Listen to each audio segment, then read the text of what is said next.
Everything we as human beings have created on this planet was essentially first created in our minds. All that you see, which is human work on this planet, first found expression in the mind, then it got manifested in the outside world. So one thing we need to understand is, the wonderful things that we have done on this planet and the horrible things that we have done on this planet, both have come from the human mind. So if we are concerned as to what we create in this world, it's extremely important that first of all we learn to create the right things in our mind, how we keep our minds. If we do not have the power to keep our minds the way we want it, what we create in the world is also going to be very accidental and haphazard. So learning to create our minds the way we want is the basis of creating the world the way we want. There is a wonderful story in the yogic lore. On a certain day, a man took a walk. He went for a long walk. Accidentally, unawares, he walked into paradise. Fortunate, isn't he? He just took a walk and he landed up in paradise. After this long walk, he felt little tired. So he thought, oh, I'm tired, I wish I could rest somewhere.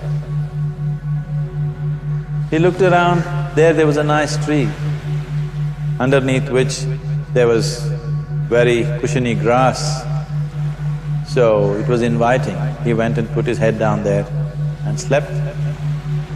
After a few hours, he woke up, well rested, and he thought, oh, I'm well rested, but I'm feeling hungry, I wish I had something to eat. And he thought about all the nice things that he ever wanted to eat in his life. And instantly, all those things appeared in front of him. You need to understand, the service is like that. Hungry people don't ask questions. Food came and he ate. Stomach became full. Then he thought, oh, my stomach is full, I wish I had something to drink. All the nice things that he ever wanted to drink, he thought about it and all of them just appeared in front of him. Drinking people also don't ask questions, so he drank. Now with a little bit of alcohol in him, you know Charles Darwin told you, all of you are monkeys, your tail fell away. Not me, Charles Darwin told you that you were all monkeys and your tail fell away and then you became human. Yes, definitely the tail fell away, but the monkey… In yoga, we always refer to an unestablished mind as markata, which means a monkey. Why we are referring to the mind as a monkey is, what are the qualities of a monkey? One thing about a monkey is, it's unnecessary movement. And another thing about the monkey is, if I say you're monkeying somebody, what does it mean? Imitation. Monkey and imitation have become synonymous. So these two essential qualities of a monkey are very much the qualities of an unestablished mind. Unnecessary movement, you don't have to learn it from the monkey, you can teach it to the monkey. And imitation is full-time job of the mind. So when these two qualities are on, a mind is referred to as a monkey. So this monkey became active within him. He just looked around, thought, what the hell is happening here? I asked for food, food came. I asked for drink, drink came. There must be ghosts around here, and ghosts came. Oh, the ghosts have come, they're going to surround me and torture me, he thought. Immediately the ghosts surrounded him and started torturing him. Then he started screaming in pain and said, oh, they're going to kill me, and he died. Just now he said he's a fortunate being. The problem is he was sitting under a kalpavriksha or a wishing tree. He asked for food, food came. He asked for drink, drink came. He asked for ghost, ghost came. He asked for torture, torture came. He asked for death, death happened. Now don't go looking for these kalpavrukshas in the forest. You can barely find a tree these days. A well-established mind, a mind which is in a state of samyukti, is referred to as a kalpavruksha. If you organize your mind to a certain level of organization, it in turn organizes the whole system. Your body, your emotion, your energies, everything gets organized in that direction. Once all these four dimensions of you, your physical body, your mind, your emotion and the fundamental life energies are organized in one direction, once you're like this, anything that you wish happens without even lifting a little finger actually. It would help to assist it with activity, but even without doing any activity, you can still manifest what you want if you organize these four dimensions in one direction and keep it unwavering in that direction for a certain period of time. Right now the problem with your mind is, every moment it is changing its direction. It is like you want to travel somewhere and every 2 steps if you keep changing your direction, the question of you reaching the destination is very remote unless it happens by chance. So, organizing our minds and in turn organizing the whole system and these four basic dimensions of who you are right now in one direction, if you do this, you are a kalpavruksha yourself. Anything that you wish will happen. But right now, if you look at your lives, everything that you have wished for till now, if it happens, you have finished. Everything and everybody that you have desired for, if all of that lands up in your house today, could you live with that? So if you want to become empowered, it is also important that you become responsible as to what you ask for and what you don't. Right now the world's situation is just this, we are hugely empowered with technology. Today it doesn't take six billion people to destroy this planet. One man by pressing the wrong button can destroy the whole planet. When we are empowered like this, it's very important that our physical action, emotional action, mental action and energy action are controlled and properly directed. If it is not so, we become destructive, self-destructive. Right now, that is our problem. The technology, which is supposed to make our life beautiful and easy, has become the source of all the problem, that we are destroying the very basis of our life, which is the planet. So what should have been a boon, we are making a curse out of it. What has brought incredible levels of comfort and convenience to us in the last 100 years or so has also become a threat to our life simply because we are not conscious action, we are in a compulsive state of action.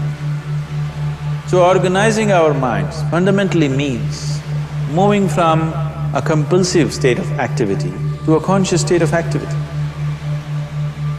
You might have heard of people for whom they asked for something and beyond all expectations it came true for them. Generally this happens to people who are in faith. Now, let's say you want to build a house.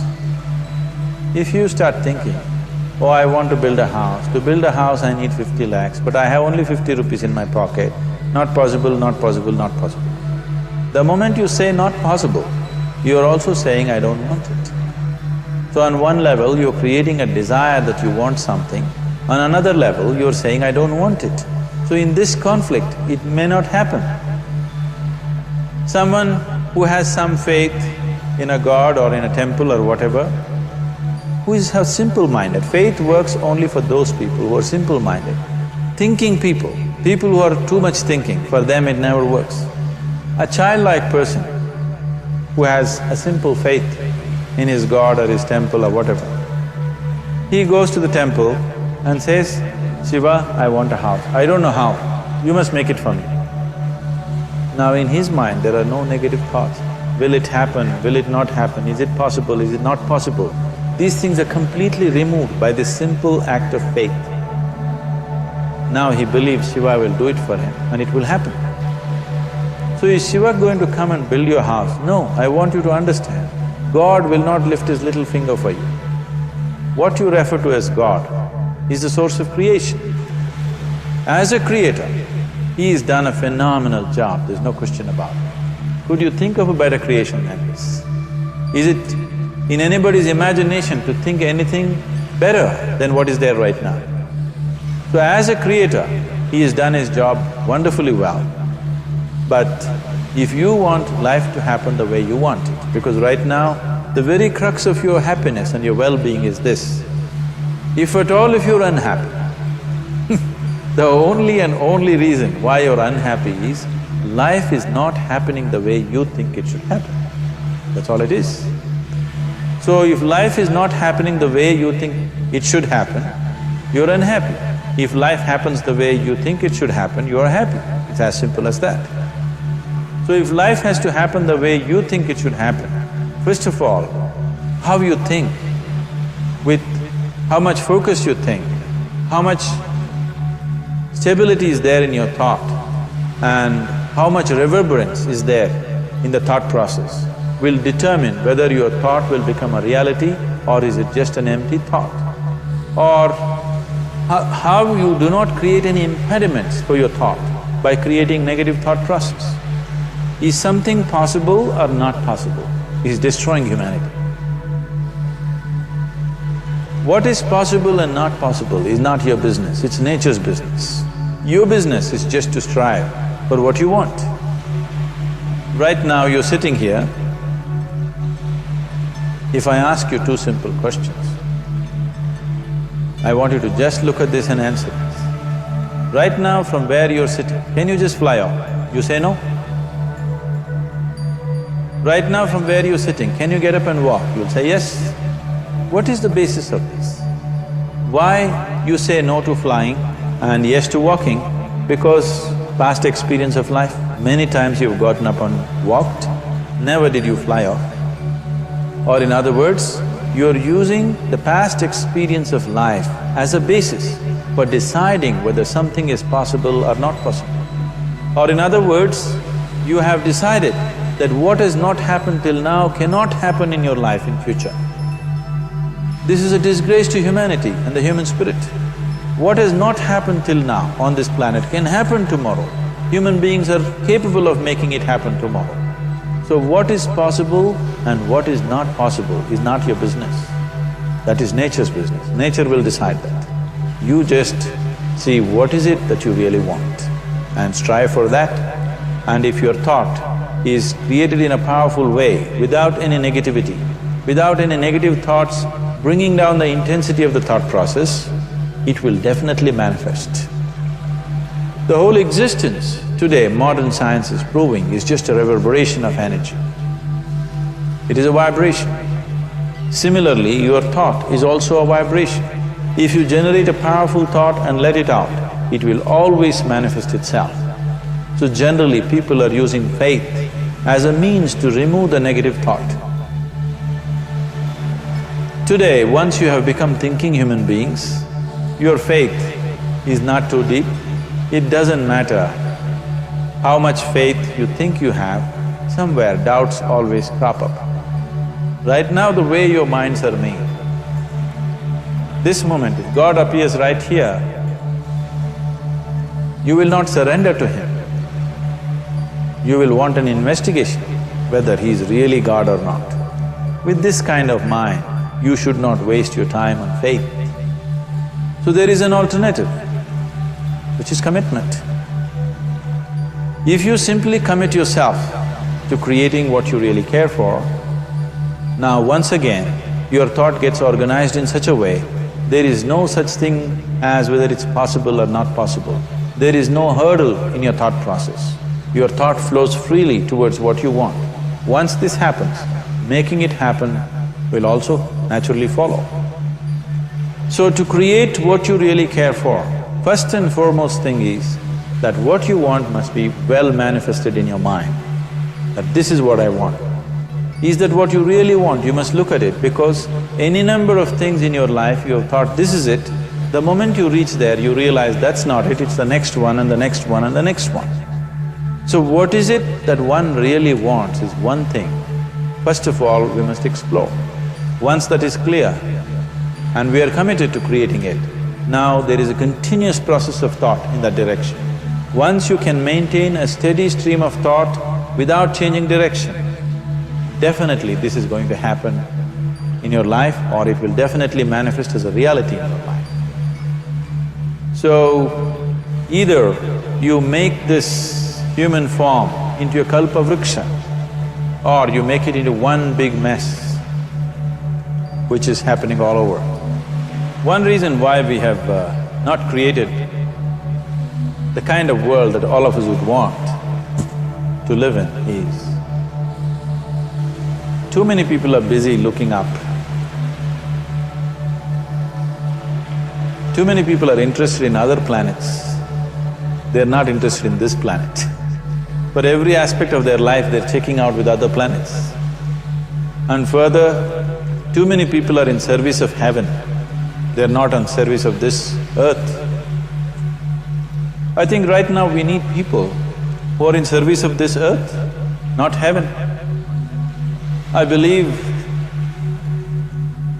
if heaven is closer to divine than where we are, if that is so, I believe they're a little more organized than us, they don't need help from us. This has been a major problem on the planet. Anything that is valuable for a human being, anything that is good, the highest aspects of human life have unfortunately been exported to heaven. For example, if you say love, people say God is loving. We do not know whether God is loving or not. Human beings are capable of love. It is very, very important that people understand human beings are capable of love, human beings are capable of compassion, human beings are capable of joy and blissfulness.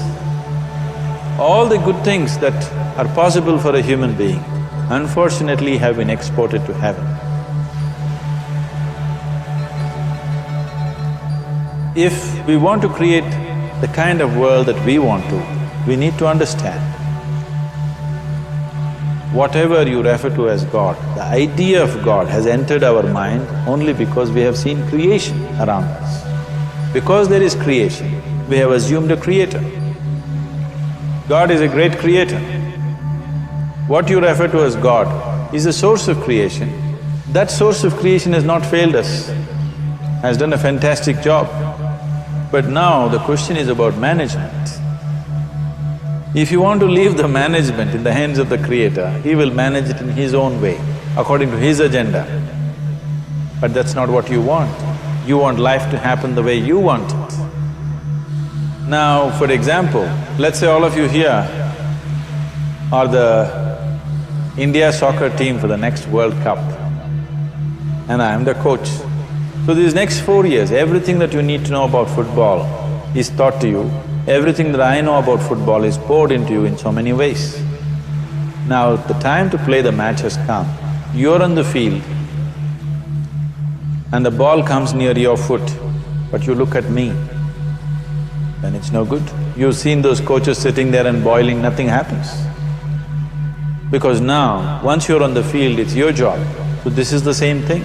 The Creator has done a fantastic job. Now you're here. It is for you and me to see how to manage this, how we want it, how to keep this world, how… in what condition would all of us enjoy it best is something that we have to look at. So at every stage in our life, we tend to think, this is it. If this one thing happens, everything will be fine with my life. You reach there and you realize that's not it, and you postpone it to something else and something else. This is going on. The first and foremost thing is, you must be clear what is it that you really want. If you do not know what you want, the question of creating it doesn't arise. If you look at what you really want, what every human being wants is, he wants to live joyfully, he wants to live peacefully. In terms of its relationships, he wants it to be loving and affectionate. Or in other words, all that any human being is seeking for is pleasantness within himself, pleasantness around him. If this pleasantness, if it happens in our body, we call this health and pleasure. If it happens in our mind, we call this peace and joy. If it happens in our emotion, we call this love and compassion. If it happens in our energy, we call this blissfulness and ecstasy. This is all that a human being is looking for. Whether he is going to his office to work, he wants to make money, build a career, build a family, he sits in the bar, sits in the temple, he is still looking for the same thing. Pleasantness within, pleasantness around. If this is what we want to create, I think it's time we addressed it directly and commit ourselves to creating it. So you want to create yourself as a peaceful human being, joyful human being, loving human being, a pleasant human being on all levels. And do you also want a world like this? A peaceful world, a loving world, a joyful world? No, I want greenery, I want food. When we say a joyful world, that means everything that you want has happened. So this is all that you're looking for.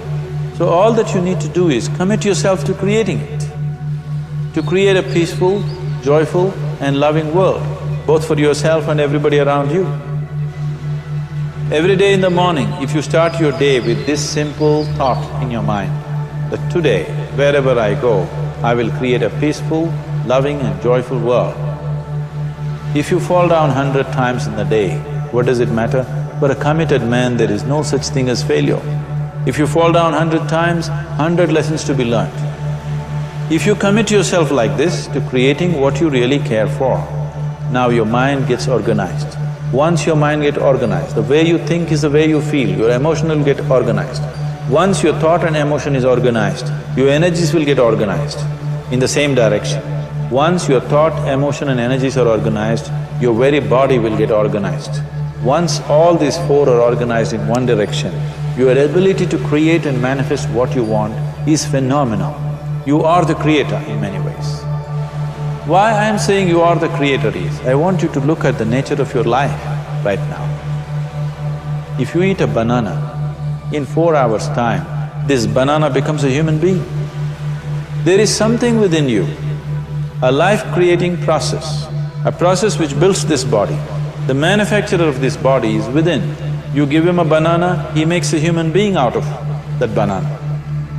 Transforming a banana into a human being is not a small thing, it is a phenomenon. It is just that this phenomena is happening within you unconsciously. If you could only consciously manifest this, making a banana into a human being, you are the creator. You are nothing less than that. As the theory of evolution goes, to make a monkey into a human being, it took millions of years. Over an afternoon, you can make a banana into a human being or whatever else, a piece of bread that you eat, into a human being. So, the very source of creation is functioning within you. If you organize these four dimensions of mind, emotion, body and energy in one direction, the source of creation is with you. You are the creator, what you want to create will happen to you effortlessly. Once you're organized like this, now you are not a mess, you are a kalpa vriksha. You have the power to create what you want.